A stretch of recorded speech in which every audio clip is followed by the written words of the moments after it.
Hello bachcho, let's see this question. If the maximum area of the region enclosed by the curve y equal to mod of x e की power mod x and the line y equal to a और a की value है मेरी 0 से greater than और less than है is in x belongs to a closed interval -1 और 1 से in a then find the value of closed interval a जहाँ जहाँ ये डिनोट करता है ग्रेटेस्ट इंटीजर फंक्शन को।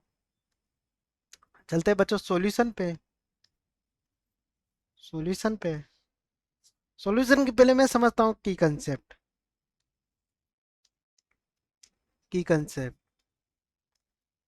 क्या करता है बच्चों मेरा कि मोड ऑफ एक्स की वैल्यू होती है वो होते हैं -x और +x जब x लेस देन हो 0 से और x ग्रेटर देन हो 0 से। ठीक है बच्चों। ऐसे बच्चों मेरे दो फंक्शन दे रखे मुझे u और v। अगर मुझे इसका इंटीग्रेशन करना हो तो मैं u को बाहर लेता हूँ, v का इंटीग्रेशन करूंगा।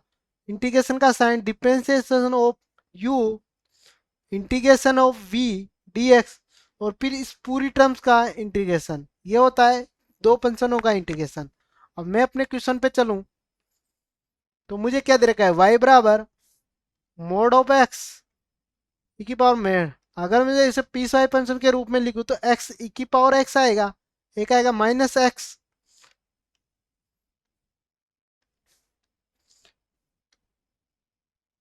-x ई की पावर -x। जब मेरा x क्या हो ग्रेटर देन 0 हो बच्चों तब तो इसकी वैल्यू आएगी ये ग्रेटर देन इक्वल टू 0 और x की वैल्यू जब less than equal to 0।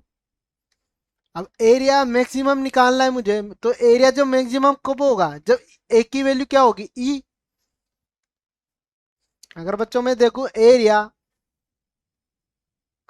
Is maximum जब a इक्वल टू ई पे होगा, जब मैक्सिमम होगा। अगर मैं इसको डायग्राम से शो करूं, अगर बच्चों मैं इसका डायग्राम से शो करूं तो ये क्या हो गया मेरा, ये हो गया मेरा y एक्सिस, ये मेरा x एक्सिस। जो कर्व है मेरा हो जाएगा ये दोनों तरफ बनेगा ये। ठीक है बच्चों। और ये लाइन हो जाएगी मेरी y इक्वल टू ई पर एरिया क्या होगा मेरा मैक्सिमम। तो ये मान लेता हूं मैं y equal to E, y equal to ई।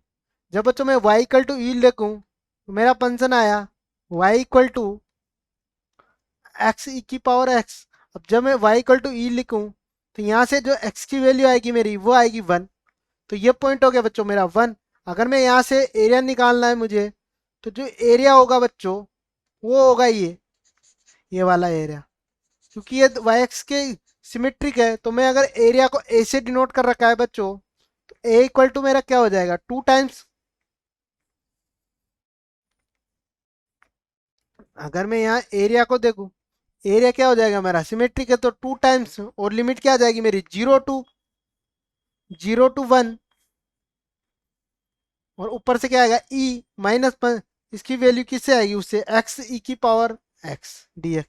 अब मैं इसका इंटीग्रेशन करूं तो 2 तो मेरा आउटसाइड, ई की पावर कांस्टेंट है एक्स, इसका एक्स लिमिट 0 टू 1 टू 0 1 और इसका करूंगा u और v से।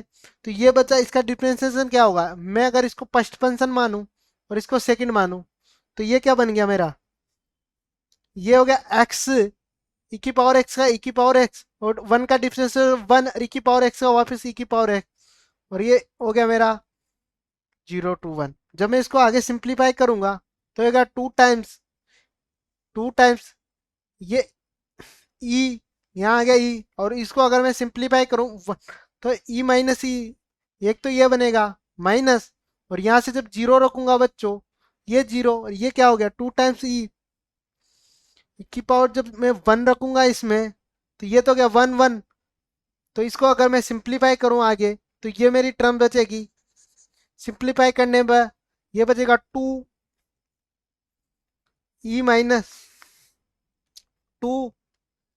माइनस 1। अगर मैं यहाँ वैल्यू देखूं 2 ई की वैल्यू मेरे पास कितनी होती है 2.718 -1 करूंगा तो इसको अगर मैं सिंप्लीफाई करूंगा तो ये आएगा 3.4 कुछ समथिंग। अब मुझे क्या है, ग्रेटेस्ट टीचर वैल्यू निकालने ए की, तो वो आ जाएगा मेरा 3। तो 3 बच्चों मेरा इसका आंसर हो जाएगा। I hope you understood very well. Best of luck.